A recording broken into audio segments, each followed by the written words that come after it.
शुरुआत करते हैं सबसे बड़ी खबर से। अलगाववादी नेता शबीर शाह को दिल्ली एयरपोर्ट पर हिरासत में ले लिया गया है, डिटेन कर लिया गया है। शबीर शाह सरताज अजीज से मिलने के लिए दिल्ली पहुंचे थे।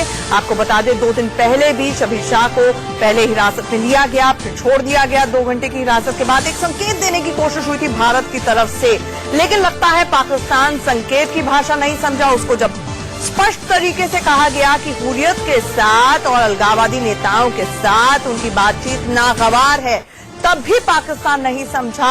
आज अब शबीर शाह दिल्ली पहुंचे थे। एक हार्डलाइनर हैं, सैयद अली शाह गिलानी के बहुत करीबी माने जाते हैं शबीर शाह, जिनकी आप तस्वीरें देख रहे हैं। ये फाइल फुटेज है जो हम आपको दिखा रहे हैं। वो दिल्ली पहुंचे, लेकिन एयरपोर्ट पर ही उन्हें डिटेन कर लिया गया है। हमारे साथ हमारी एग्जीक्यूटिव एडिटर शीतल राजपूत जुड़ रही हैं, साथ ही साथ हमारे साथ हमारे सहयोगी मनोज वर्मा दिल्ली एयरपोर्ट से जुड़ रहे हैं। मनोज, डिटेन कर लिया गया है, पुलिस का अगला कदम क्या होने जा रहा है? क्या एयरपोर्ट से बाहर निकाल लिया गया है, कहीं लेकर जाया जाएगा या यहीं से उनको वापस कश्मीर भेज दिया जाएगा?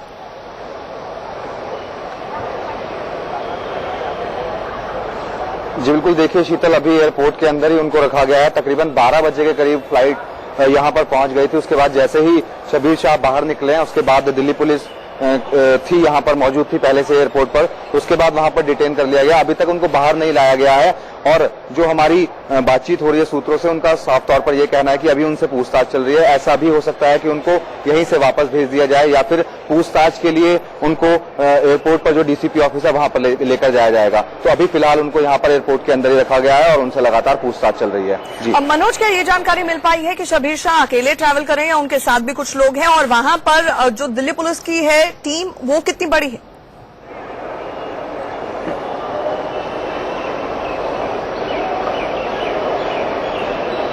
तो बस सवाल आप अपना दोबारा दोहराएंगे? मैं ये जानना चाह रही हूँ मनोज कि क्या शबीर शाह अकेले आए हैं या उनके साथ और भी लोग हैं, और साथ ही साथ दिल्ली पुलिस की टीम कितनी बड़ी है और उसने सुरक्षा के क्या इंतजाम किए हुए हैं वहां?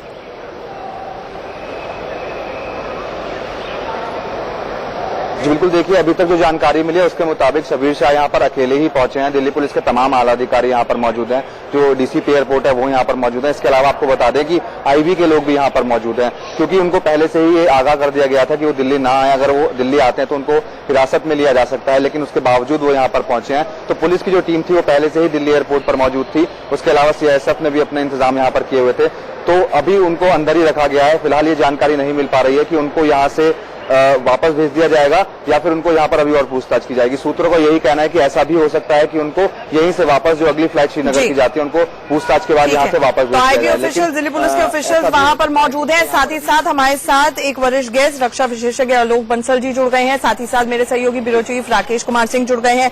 राकेश, कुल मिला के मनोज का ये कहना है अभी एयरपोर्ट से बाहर उनको नहीं लाया गया है, एक फाइनल संकेत कहीं ना कहीं दिया जाएगा, तो उसमें तो एमएचए और गृह मंत्रालय का ही रोल रहेगा कि शबीर शाह को यहीं से डिटेन करके कहीं ले जाया जाए या फिर वापस श्रीनगर भेजा जाए।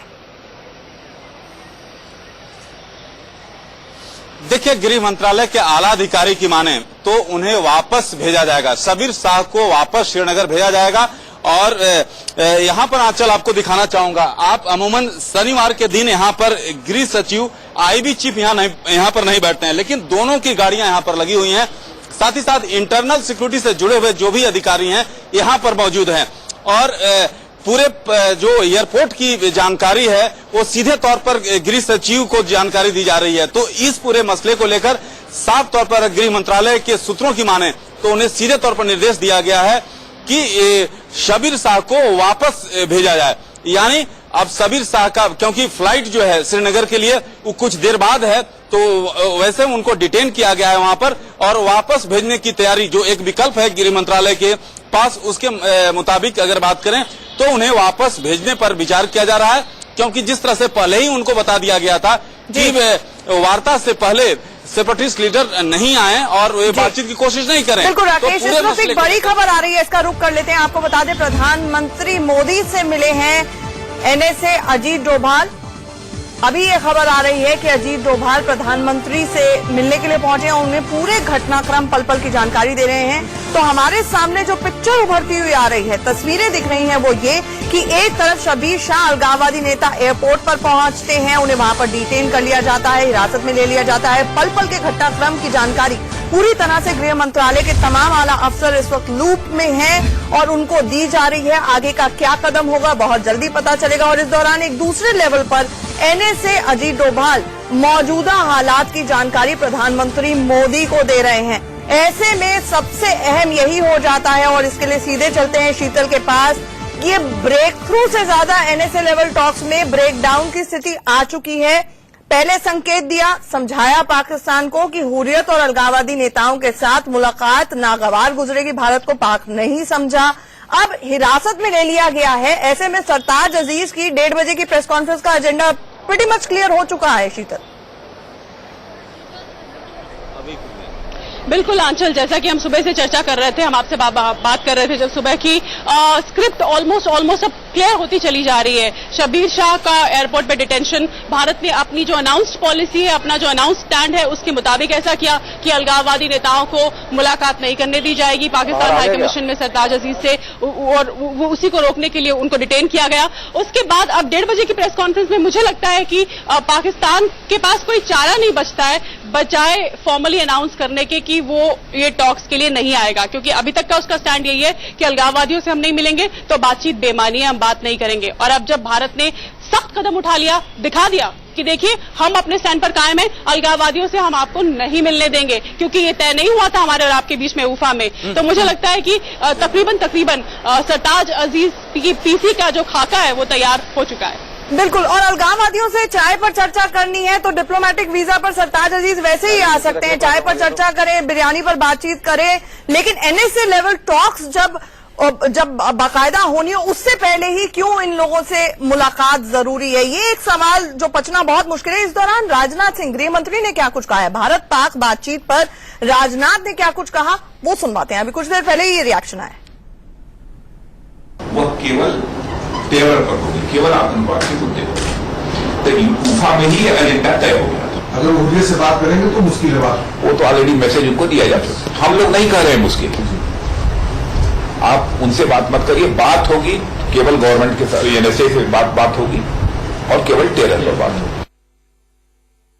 भारत सरकार से हमारा आग्रह है, अभी तक जो हुआ सो हुआ, जब तक आपके पास आप पूरी तरह से संतुष्ट और आश्वस्त नहीं है कि उचित निष्कर्ष किसी बातचीत से निकलेगा, इस प्रयास को छोड़ दें। पाकिस्तान से बातचीत का आधार जो भारत ने बार बार कहा है, वही भारत की नीति हमेशा बनी रहनी चाहिए कि पाकिस्तान ये आश्वासन दे और ठोस कदम उठाए कि आतंकवाद के जो एक बड़ा सिंडिकेट वहां से काम करता है, उसको खत्म करने के लिए कदम उठाए जाएंगे। तो सुना, अब इसको लेकर राजनीतिक प्रतिक्रियाएं भी आना शुरू हो गई है। लेकिन शीतल, कुल मिला के पॉसिबल सिनेरियोज क्या हो सकते हैं? देखिए, अभी तक पाकिस्तान एक के बाद एक उकसावा दे रहा था, ताकि वो चाहता था कि पिछले साल जिस तरह भारत ने एफएस लेवल टॉक्स मना की थी, रद्द की थी, इस साल भी वैसा ही हो और वो आई टोल्ड यू सो के एटीट्यूड से अंतर्राष्ट्रीय जगत में जाकर बोले। लेकिन इस बार गुरदासपुर हुआ, उसके बाद उधमपुर हुआ, इसके बावजूद भारत ने टॉक्स का एजेंडा ऑन रखा। उन्होंने कहा टेररिज्म को लेकर बातचीत होगी, तो उन्होंने ट्रम्प कार्ड निकाल दिया हुर्रियत का। अब वो भी कहीं ना कहीं यहां पर हिरासत में लेकर एक संदेश दिया गया है। अब सरताज अजीज के बाद पूरी तरह से लॉस ऑफ फेस हो जाएगा, यहां पर आएंगे और कश्मीर वर्ड का जिक्र भी नहीं होगा।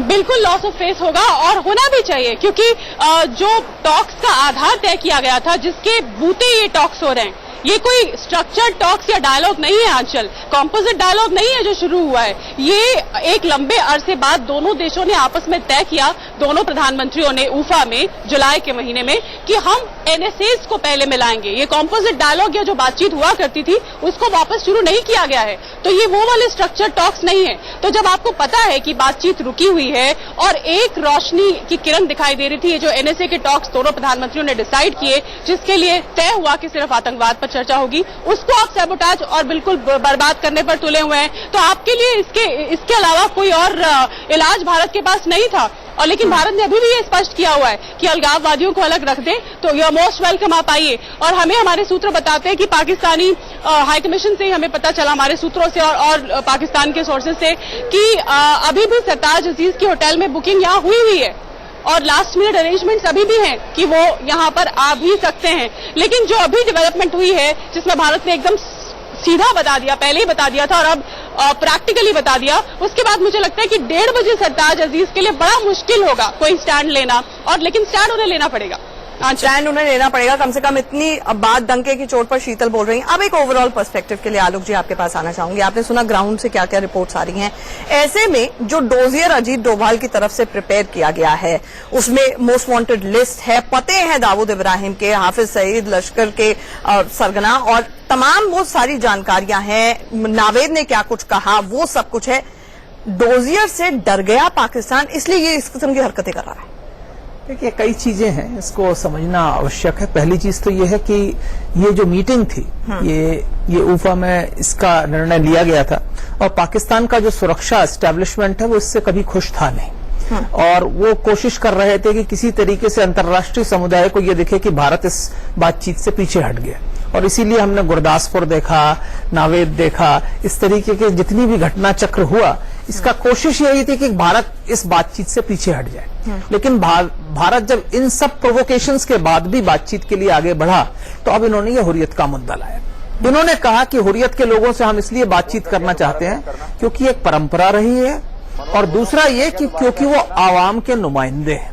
लेकिन उनको तो एनएसए लेवल टॉक्स के लिए बुलाया जा रहा था। एक मिनट मैं इसको बताना चाह रहा हूं कि आवाम के नुमाइंदों की जो बात है, जम्मू कश्मीर असेंबली के स्पीकर को कॉमनवेल्थ पार्लियामेंट्री ग्रुप की मीटिंग हो रही थी इस्लामाबाद में, भारत चाहता था कि उनको निमंत्रण दिया जाए, तो पाकिस्तान ने मीटिंग ही कैंसिल कर दी क्योंकि वो चुने हुए नुमाइंदों को नहीं बुलाना चाहता। अब इन लोगों को वो आवाम का नुमाइंदा कहते हैं क्योंकि पाकिस्तान में जमहूरियत का हाल ऐसा है, क्योंकि पाकिस्तान में डेमोक्रेसी नहीं रही है, तो उनको ये जनतांत्रिक परंपराएं समझ में नहीं, ये बहुत जनतांत्रिक परंपराएं समझ में नहीं आती। और बहुत दिलचस्प बात ये है, और शीतल से भी उसका पहलू जानना चाहेंगे ब्रेक के उस पार, कि मुलाकात कर रहे हैं वहां के एनएसए सरताज अजीज नवाज शरीफ से, लेकिन कमांड ले रहे हैं राहिल शरीफ से, आर्मी चीफ से। तो दो शरीफ को हैंडल करना भारत के लिए भी आगे कैसा रहने वाला है, वो कम से कम इसके बाद पता चलना शुरू हो जाएगा। एक छोटे से ब्रेक के लिए रुकेंगे, इस बड़ी खबर पर हमारी